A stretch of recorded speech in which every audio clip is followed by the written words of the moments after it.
1, 2, 3, 4, 1, 2, 3, 4.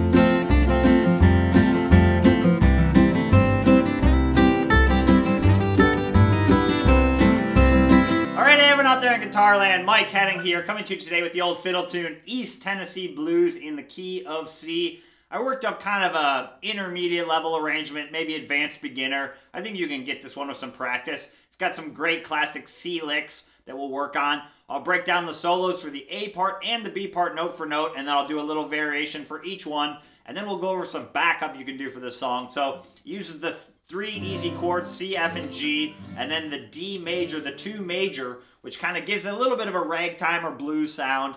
And we'll break down that in the backup section, and I'll give you some bass walks you can do as well. All right, here's East Tennessee Blues in the key of C. Let's jump into this one.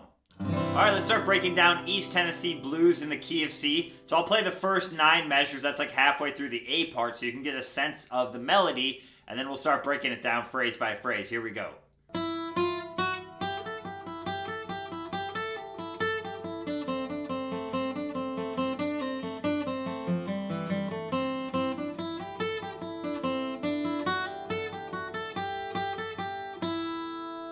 That again really slow.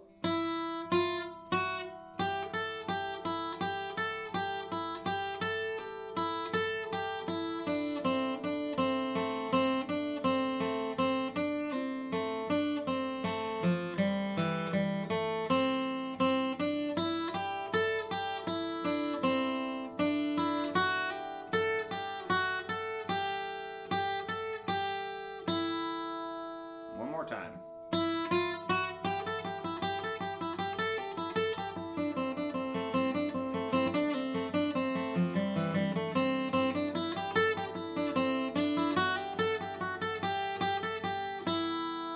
Okay, so we're going to start with a little pickup walking up into the opening melody line. So we're going to hit the open high E string on beat 2, and then the 1st fret with our 1st finger, our index finger, and then we're just going to walk it up to the 2nd fret, and then we're going to walk it up to the 3rd fret, which is going to start the melody. So we're walking up chromatically. I'm using downstrokes to start it. So you have 1, 2, 3, 4. And the other thing I like to do is kind of cut off those notes. It helps it pop out a little bit more. So I'm kind of letting off the pressure maybe more than I normally would. I kind of like to keep those first couple notes short. And then I'm going to keep moving my index finger up. And I'm going to get up to here and I'm going to do this little lick. So I'm using my index finger on the 3rd fret of the high E string, my ring finger up on the 5th fret, and I'm going 3, 5, 3, open. Good practice keeping your index finger down. Don't do this where you're kind of going back and forth like that. It's going to create a lot more work. You probably already know that, but just in case. So we'll start with, I'll do it with all downstrokes to start. So we actually play that lick twice. And then we would play the same notes,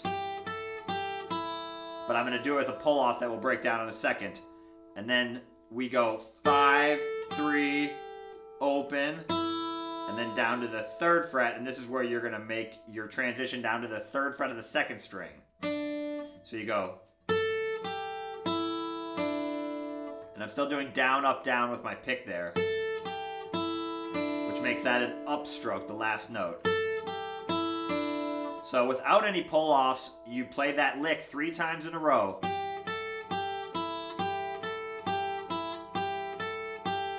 then this little response lick. A little faster.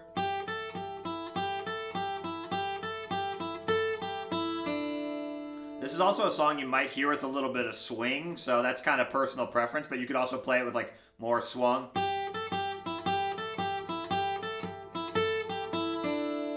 that, or you can keep it straight. So just practice that melody. We're going to play that melody a few times. And it's good ear training as well. What we're playing there is we're in C. So we're playing the 5th note of the scale. We're playing the 6th note of the scale, the A. Back to the 5th note. And then the 3rd, the open E. So 2 of those notes are chord tones, and then the 6th note is another very safe note. Kind of implies almost like a C6 sound, which is kind of cool. So that's kind of what we're doing there. This song kind of crosses, like, it almost has a ragtime or like a western swing sound.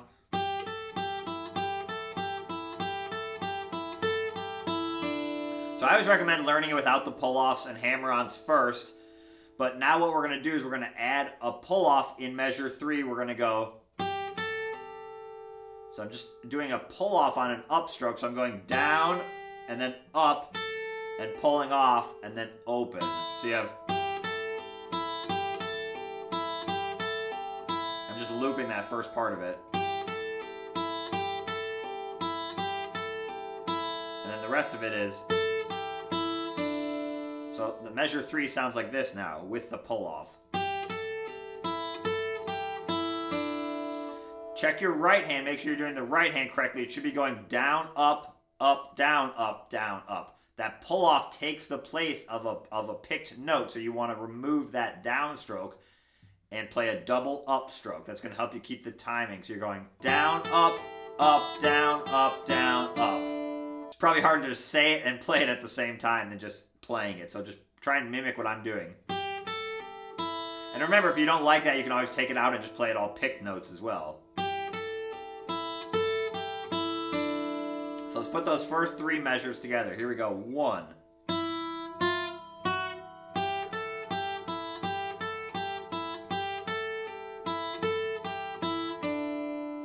One more time, a little faster.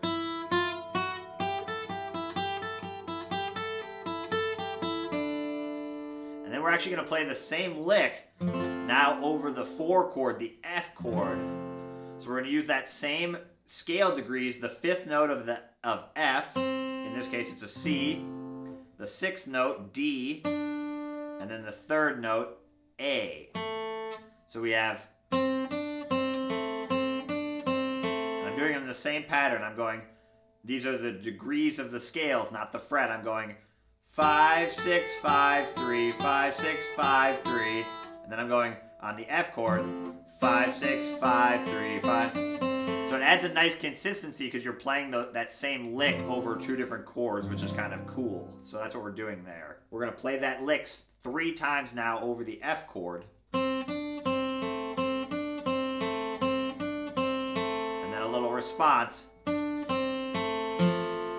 I'm going 3rd fret on the 2nd string, 1st fret 2nd string, and then 2nd fret 3rd string, and then 3rd fret 4th string. Kind of just staying in this F chord. That's what I would think about there. I'm basically just keeping my first finger down. And then with the pull-off, it's the same thing. We're doing the pull-off on an upstroke. So we're going...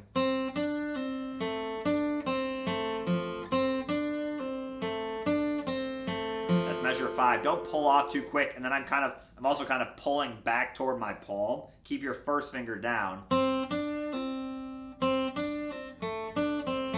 If you bend the string a little bit, it's okay, you know.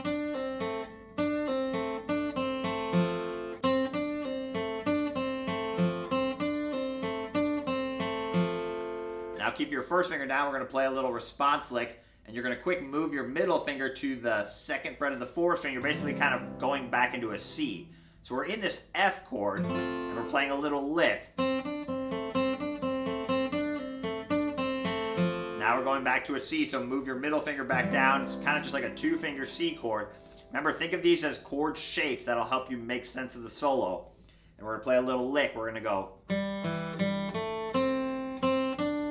kind of running up a C.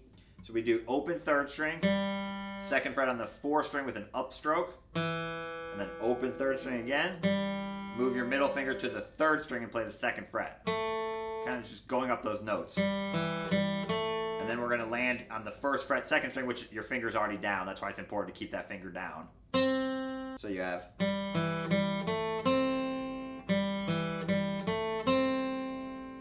down, up, down, up, down. And then 1, 3 on the second string. So just keep your first finger down. So you have... That's measure 6 on its own. I'm looping it. And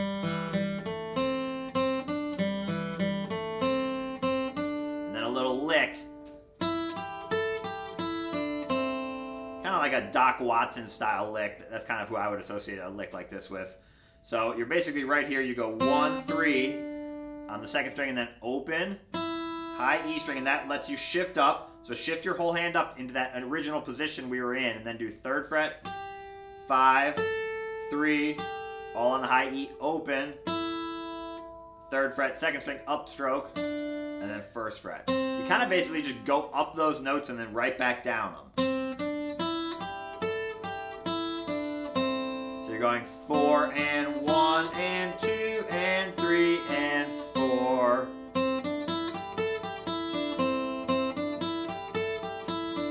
Good shifting practice.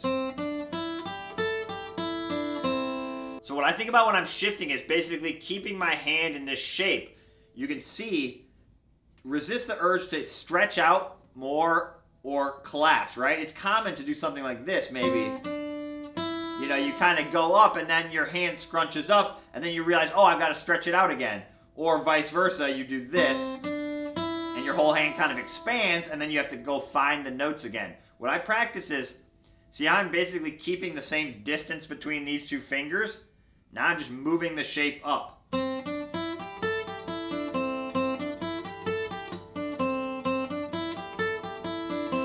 Hopefully your hand shouldn't have to do too much expanding or collapsing to play that lick. That's the goal.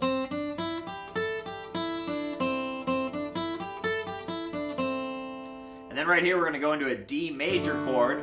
So I play this note with my middle finger, but you could also use your ring finger, whatever feels more comfortable. We're going to do a little run up a D. So we're going to go...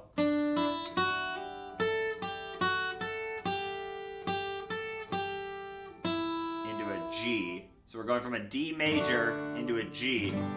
So we're using the notes of a D major scale now. We're going to highlight this F sharp note. That F sharp note's not in a C scale, so that's going to highlight that chord change. So we're going 3, open, and then 2nd fret, which is the F sharp, hammer on to the 3rd fret, and then 5th fret, and then we're kind of going up the notes and then just playing around them.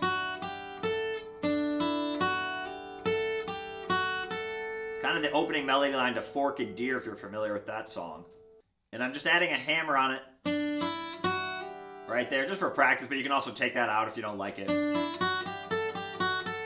And then you land right here, 3rd fret, and then do 3, 5, 3, and I'm going to use my pinky this time because my 2nd finger's already down. And then open, which is going to get us back into the melody. So we have...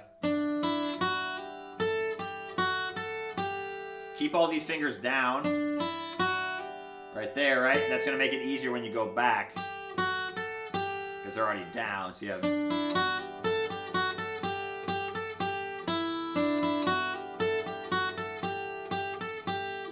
That's measures 8 and 9, I'll loop it a few more times, so we have...